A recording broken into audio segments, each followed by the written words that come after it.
ونستغفره ونؤمن به ونتوكل عليه ونعوذ بالله من شرور أنفسنا ومن سيئات أعمالنا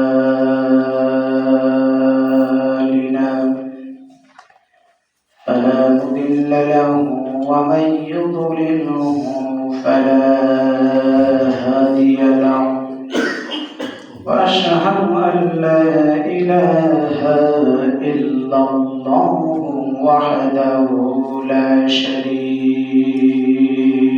له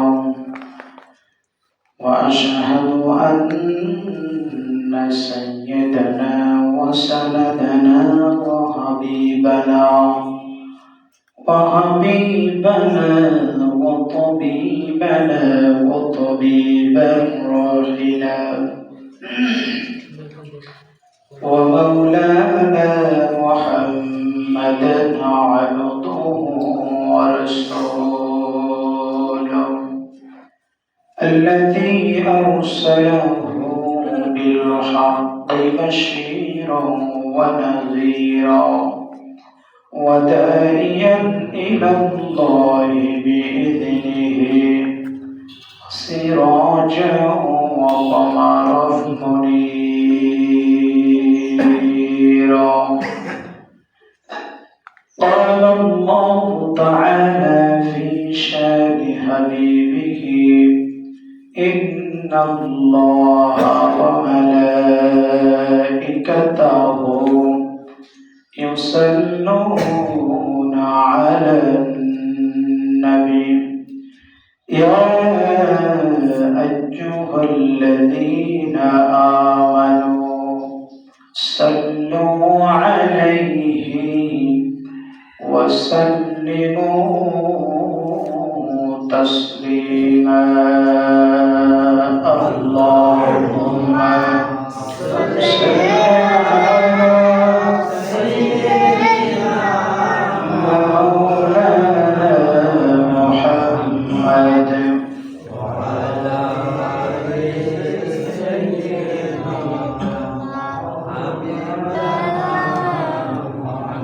اللهم صل على سيدنا مولانا محمد وعلى آل سيدنا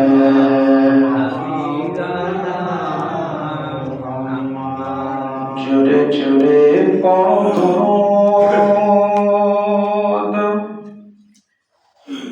এই লস্কারে বসিয়া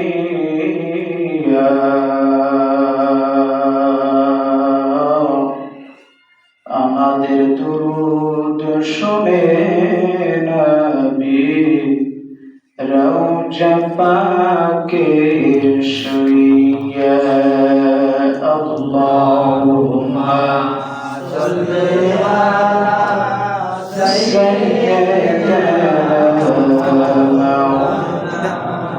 মুহাম্মাদ ওয়া আলা আলি সাইয়্যিদিনা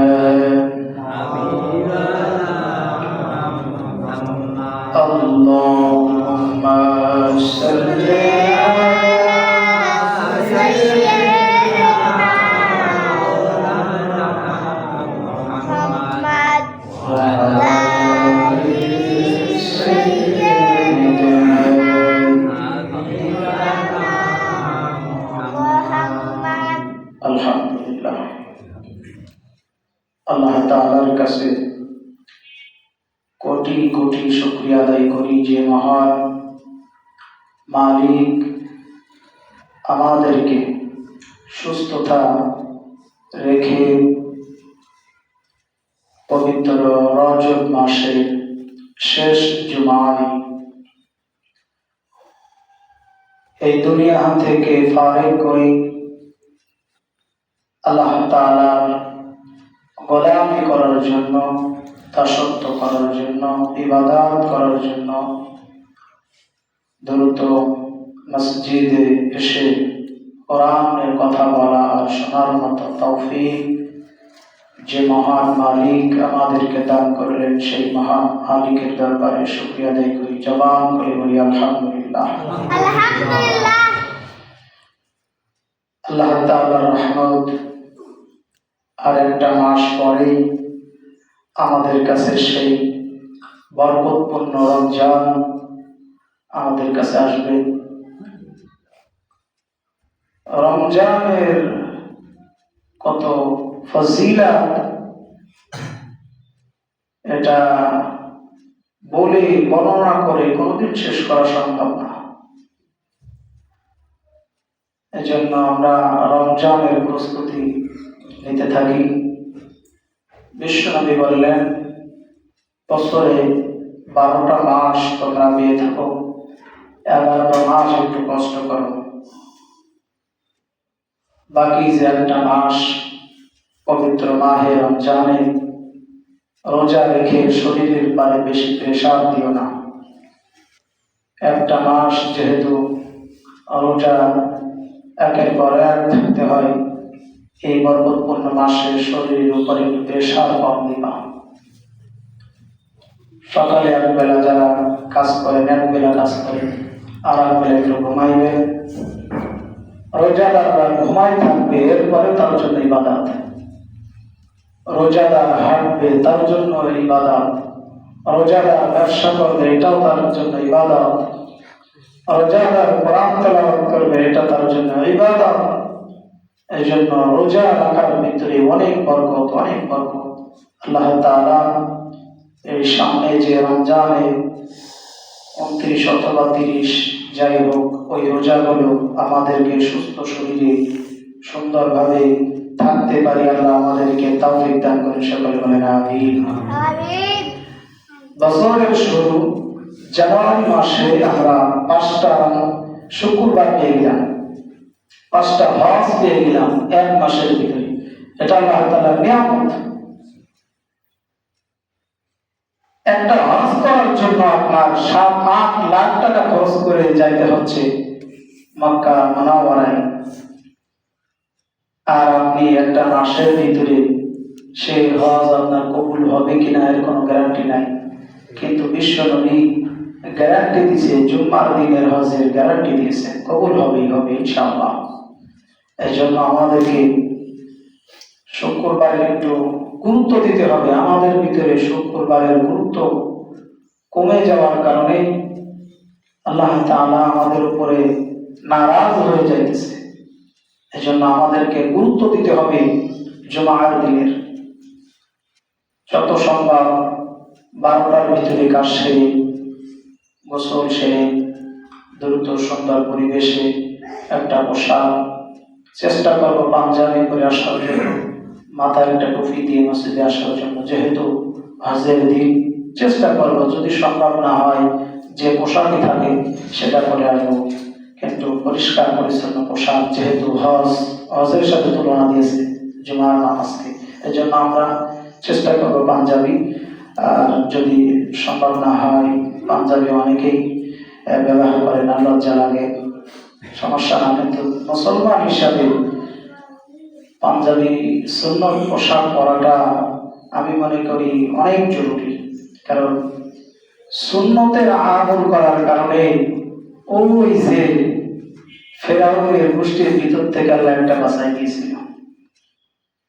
যখন ওই যে ফেরাউনের সমস্ত বাহিনী পানিতে চুপ খাইতেছে, ডুবে যাইতেছে, এই সময় আল্লাহ তাআলা অর্ডার দিলেন, জিবরাইল ওই যে একটা পাঞ্জাবিওয়ালা একটা লোক দেখতেছে পানিতে চুপ খাইতেছে, ওরে কুলি নিয়ে যাবো, ধরে কুলির দিকে পাঠায় দাও। জিবরাইল আলাইহিস সালাতু ওয়াস সালাম আল্লাহর কাছে প্রশ্ন করলেন, না আল্লাহ, যে লোকটার সম্পর্কে আপনি কুলে নিয়ে যাওয়ার কথা বলতেছেন, এই লোকটাও তো আপনার নবী মুসার সঙ্গে বেয়াদবি করছে, এই লোকটাও তো ফিরআউনের বংশধর, এই লোকটাও তো আপনার নবীর উপরে ঈমান আনে নাই। এরা ফিরআউনের বাহিনী, এদেরকে কেন, এই লক্ষ লক্ষ বাহিনীর ভিতর থেকে একজনকে কেন আপনি কুলে আনতে বললেন? আল্লাহ তাআলা বললেন, জিবরাইল তাকায় দেখো, আমার এই বান্দার গায়ের ভিতরে আমার মূসার পাঞ্জাবি লাগানো আছে। এই গণেশ, এই পাদ্রী হযরত মূসা আলাইহিস সালাতু ওয়াস সালাম যে পাঞ্জাবি ব্যবহার করত, যে সুন্নতে পোশাক ব্যবহার করত, এই পাদ্রী এই গণকের ওই পোশাকটা পছন্দ হইত। এই জন্য ওই পোশাককে পছন্দ করত বলে ওই পোশাকের মতো পোশাক বানায়া নিজের গায়ের সাথে লটকাইছিল। যেদিন একেবারে হযরত মূসা আলাইহিস সালাতু ওয়াস সালামের বাহিনীকে যখন নদীতে ফেলানোর ষড়যন্ত্র হচ্ছে, ওই সময় পাদ্রী ওই গণকের গায়ে পাঞ্জাবি পরা ছিল।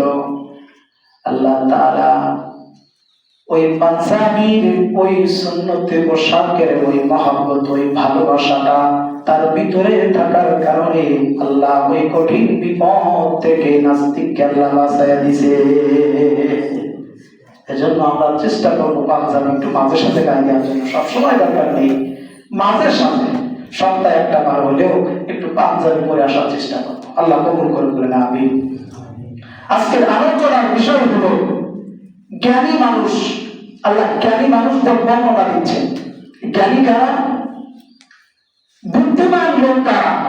আল্লাহ তাদেরকে বর্ণনা দিচ্ছেন। জানো কোন ব্যক্তি বুদ্ধিমান? আমরা বুদ্ধিমান কারে মনে করি? যে লোকটা তার নিজের জায়গা জমির কাগজপত্র গুছায় রাখে, যে ব্যক্তি সবসময়ের জন্য নিজেরটা একটু গুছায় রাখার চেষ্টা করে, আর একটা নিজেরটা সবসময় গোছানোর চেষ্টা করে, একে আমরা বুদ্ধিমান মনে করি। যে একসাথে বেশি ওরটা গোছাই লিখেছে, আমারটা বেলায় লিখে গেছে, এটা বুদ্ধিমান। আল্লাহ বলেন না, বুদ্ধিমান তো না, ও তো নিজের আখেরাত গোছানোর চেষ্টা করতেছে। বুদ্ধিমানের পরিচয় আল্লাহ দিচ্ছেন। আল্লাহ কোরআন পাকের ভিতরে বুদ্ধিমানের পরিচয় দিয়ে দিলেন, রব্বানা আতিনা ফিদ দুনিয়া হাসানা ওয়া ফিল আখিরাতি হাসানা ওয়া কিনা আযাবান নার। তোমরা যারা বুদ্ধিমান মনে করো, ব্যক্তি বুদ্ধিমান নয়। বুদ্ধিমান ওই ব্যক্তি, জ্ঞানী ওই ব্যক্তি যে ব্যক্তি বলে রব্বানা আতিনা ফিদ দুনিয়া হাসানা, রব্বানা আমার মালিক, দুনিয়ার যত ভালো, দুনিয়ার যত মঙ্গল, দুনিয়ার যত কল্যাণ রয়েছে, আল্লাহ দয়া করে এই কল্যাণ, এই ভালাই, এই বরকতপূর্ণ সব জিনিস তুমি আমারে দান করো।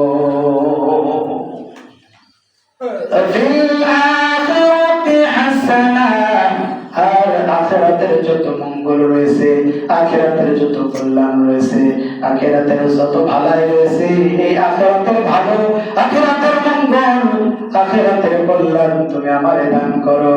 ওয়াকিনা আযাবান নার, আর জাহান্নামের আগুন থেকে আমারে বাঁচাও।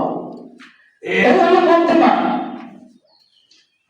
দুনিয়ায় যত ভালো কাজ আছে, এই ভালো কাজ করার মতো তৌফিক আমারে দাও। দুনিয়ায় যত মঙ্গল রয়েছে, মঙ্গল তুমি আমারে দান করো। আর আখিরাতের যত ভালো রয়েছে, আখিরাতের যত মঙ্গল রয়েছে, তা আমারে দাও। আর জাহান্নামের আগুন থেকে আমাদেরকে বাঁচাও। বুদ্ধিমান হলো এই ব্যক্তি, জ্ঞানী হলো এই ব্যক্তি, কোটি কোটি টাকার মালিক রয়েছে, কিন্তু যদি ওই লোকটা জাহান্নামে যায়, ওই ব্যক্তিটা যদি কাফের অবস্থায় মৃত্যুবরণ করে, কি হবে আপনার এই টাকা পয়সা দিয়া? আপনি মুসলমান বলে দাবি করেন, মুসলমান বলে আপনি গর্ব করেন, এখন আপনি জানেন না মুসলিম শব্দের অর্থ কি। আপনার নিজের পরিচয় আপনি নিজেই জানেন না, আপনার পরিচয় আপনি জানেন না, আপনি কিসের মুসলমান দাবি করে? মুসলিম শব্দের অর্থ কি বলেন? মুসলিম শব্দের অর্থ কি? নিজেকে আল্লাহর কাছে আত্মসমর্পণ করা, সারেন্ডার করেন। আপনার নামে মামলা রয়েছে, ওয়ারেন্ট হয়ে গেছেন, আপনি দরবারে আপনার বাড়ি থেকে অথবা দোকান থেকে উঠায় গেছে, হাতে হ্যান্ডকাপ লাগানো, গাড়িতে উঠাইছে। এবার আপনি পুলিশ অথবা তার গাড়ি বলতেছেন, স্যার একটু দেরি করেন। কেন? ওর সাথে একটা কখন কথা আছে, একটু বলে আসি, কাজে পরে কথা বলিস, আগে ধরে থানায় দেখা করানো লাগবে। যদি বলেন আপনারা আমার ঘেরে মাসা আছে, এখন আমি যাওয়ার সময় নাই, আগে আমাকে ঘেরের ডিউটি পালন করতে হবে, তারপরে থানায় যাব, আপনারা চাইতে দিবে কেন? কারণ আপনি সারেন্ডার করেছেন, আত্মসমর্পণ করেছেন, আপনি এখন মামলার আসামি, আপনি সারেন্ডার করেছেন। আল্লাহ তো আপনার এই কথাই জানাই দিলেন, দুনিয়ার মানুষ, লস্করের প্রত্যেকটা মুসলিম সদস্যরা, প্রত্যেকটা নারী পুরুষ, তোমাদের নাম মুসলিম, মুসলিম অর্থ সারেন্ডার করা। এখন সারেন্ডার করে দিয়েছো, এখন তোমাদের কোনো কাজ, তোমাদের কোনো কথা আর চলবে না। যার কাছে সারেন্ডার করেছো, ওই ব্যক্তি যে কথাই বলবে, সেই কথা তোমার জন্য এখন মানতে হবে। আপনি নিজে বলতেছেন আমি সারেন্ডার করে দিয়েছি, আমি মুসলিম, মুসলমান দাবি করার পরে কেন আপনার মন মতো আপনি জিন্দেগি চালান? কেন আপনার মন মতো আপনার সময় আপনি ব্যয় করতেছেন? কিসের মুসলিম, কিসের মুসলমান আপনি আমি দাবি করি? আপনি জ্ঞানী না, আপনি মূর্খ। কারণ ওই যে আবু জাহেল, ওনার নাম কিন্তু আবু জাহেল ছিল না, আবুল হাকাম ছিল। আবুল হাকাম শত এত জ্ঞানীদের নেতা, অনেক জ্ঞানী ছিল ওই যুগে, ওই জামানায়। দুজন ব্যক্তি যদি জ্ঞানীদের ভিতরে যুদ্ধ হতো মানুষ, ওই জামানায় সবচাইতে পুরা পৃথিবীর ভিতরে দুজন জ্ঞানী ছিল। একজন ছিলেন আপনার আমার নবী মুহাম্মদুর রাসূলুল্লাহ সাল্লাল্লাহু আলাইহি ওয়াসাল্লাম, আর দুই নম্বর হচ্ছেন আবুল হাকাম তথা আবু জাহেল। আবু জাহেল এত জ্ঞানী ছিল ওই যুগে, সবচাইতে দ্বিতীয় নম্বর জ্ঞানী ছিল। কিন্তু আল্লাহ তাআলা আবু জাহেল কেন বললো মূর্খ, কেন বললো?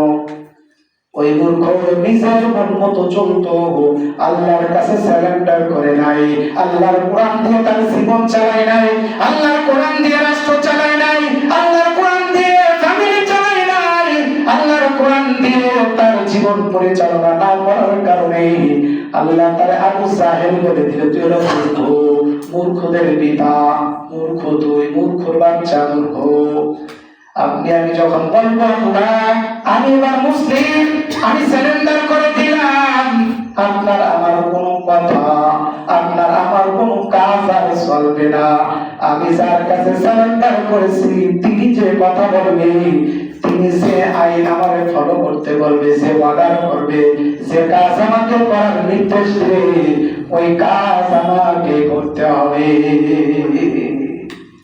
যদি না করেন আপনি মুসলমান না, নামে মুসলমান, কানে আপনি কিচ্ছু না, আপনি সারেন্ডার করেন নাই, আপনি এখনো আত্মসমর্পণ করেন নাই, ধরা দেন না আল্লাহর কাছে। কিন্তু আপনি প্রত্যেক দিন না হইলেও একদিন, সপ্তাহে একদিন করে আসেও কানে হাত দিয়ে বলেন আল্লাহ আমি অপরাধী, সারেন্ডার করলাম। আবার আপনি জেল থেকে পালাই গেলেন, এই যে আপনি সারেন্ডার করার পরে যদি আবার পালায়া যান, ওই যে 5 আগস্টের সময় প্রায় 700-800 মতো আসামি পালাই গেছিল। উপরের নির্দেশ, জেল কারাগারের নির্দেশ হলো যদি কেউ সারেন্ডার করে আবার, তাহলে কোনো মামলা হবে না, অথবা কোনো জরুরি ভাবে তাদের কোনো শাস্তি হবে না। এরপরে যদি কয়েকটা দিন সময় দিয়েছে, যদি সারেন্ডার না করে, সেগুলো যেখানে পাবে সেখানে মাইরা দিবে, সেখানে গুলি করে মারার অর্ডার দিয়ে দিয়েছিল। চিন্তা ভাবনা করলো যেহেতু সরকার পরিবর্তন হয়ে গেছে, এখন আর চুরি করে পালায় কোনো লাভ নাই, আবার সারেন্ডার করি, হয়তো মামলার ধারা কমাই দিবে, দিয়েও ছিল তাই।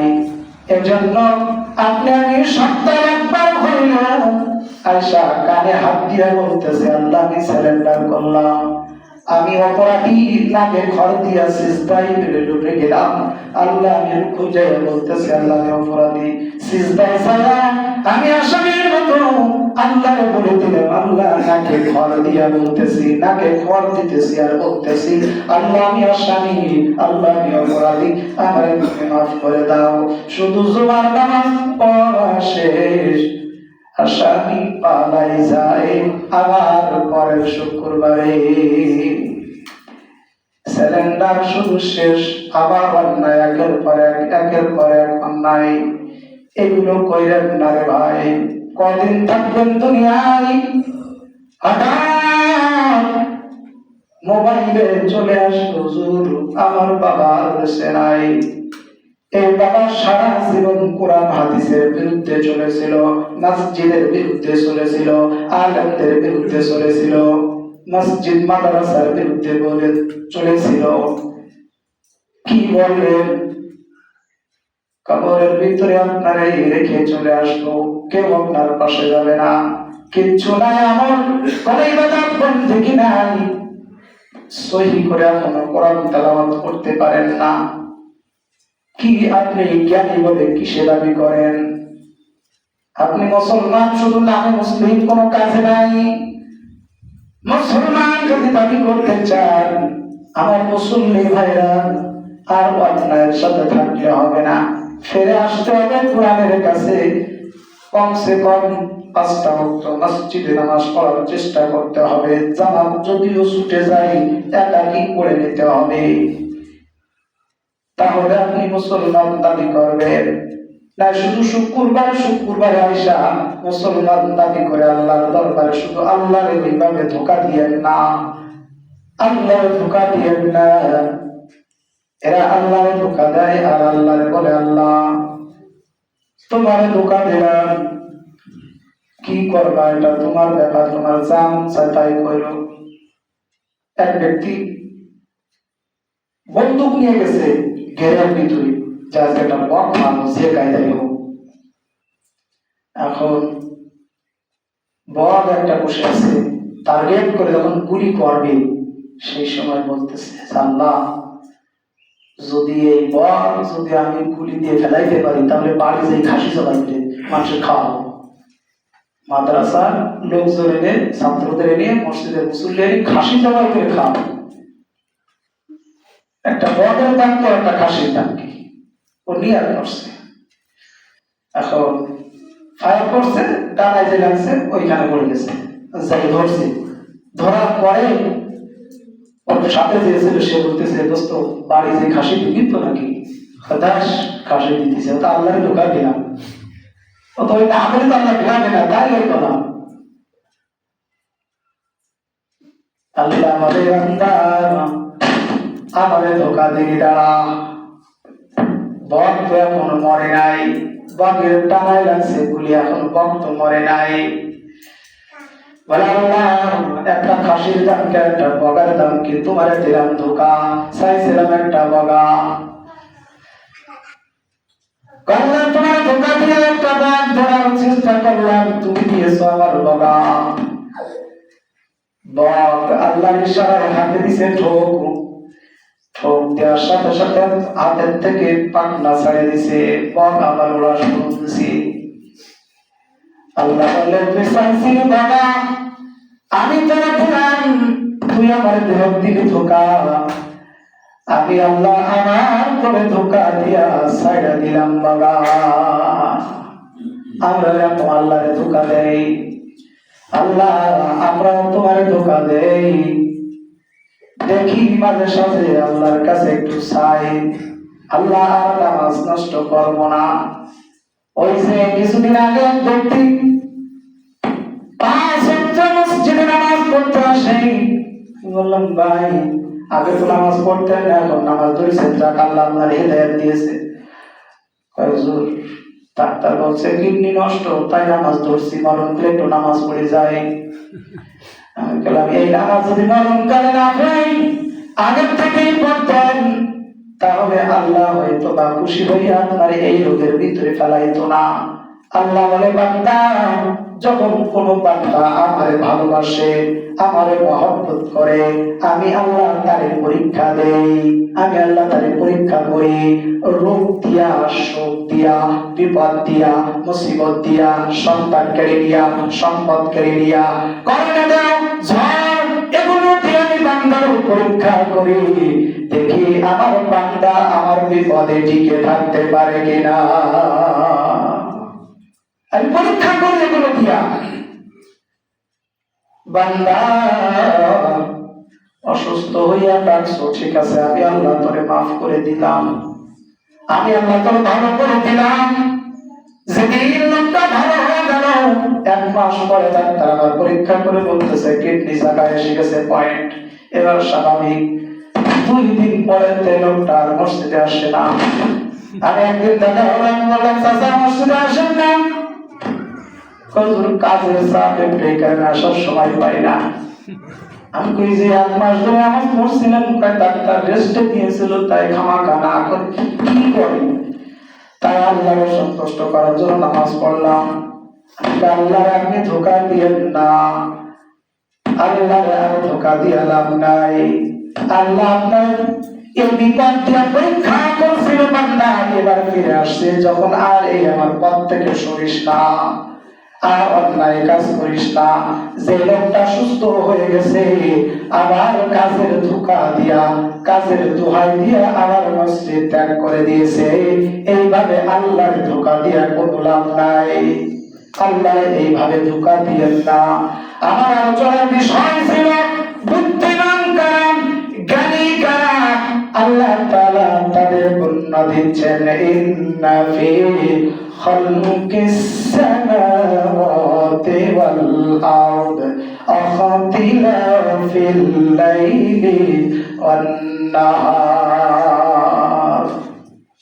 ইন্না ফি খালক, আল্লাহ সৃষ্টি করলেন, সামাওয়াতি ওয়াল আরদ, আসমান আর জমিন সৃষ্টির ভিতরে আল্লাহ রহস্য রাখছি। আমি আসমান অযথা সৃষ্টি করি নাই, জমিনকে অযথা সৃষ্টি করি নাই। নিশ্চয় এর ভিতরে কোন রহস্য লুকানো রয়েছে। এজন্য আমি আল্লাহ তাআলা এই আসমান আর জমিন সৃষ্টি করে রাখছি। ফিল লাইলি ওয়ান নাহার, রাত আর দিনের ভিতরে যে পরিবর্তন হয়, এর ভিতরে আমি আল্লাহ কল্যাণ রাখছি। আগামী জুমায় ইনশাআল্লাহ জ্ঞানীদের বর্ণনা আগামী জুমায় করবো ইনশাআল্লাহ। সূরাতুল বাকারার ভিতর থেকে 164 নম্বর আয়াত দিয়ে ইনশাআল্লাহ আমরা আগামী জুমায় জ্ঞানীদের বর্ণনা পরে কথা বলবো। আল্লাহ তাআলা আমাদের সবাইকে জ্ঞানীর মতো জ্ঞানী হওয়ার তৌফিক দান করেন। সকলে বলেন আমিন। আখির দাওয়ানা আলহামদুলিল্লাহি রাব্বিল আলামিন। আসসালামু আলাইকুম ওয়া রাহমাতুল্লাহি ওয়া বারাকাতুহু।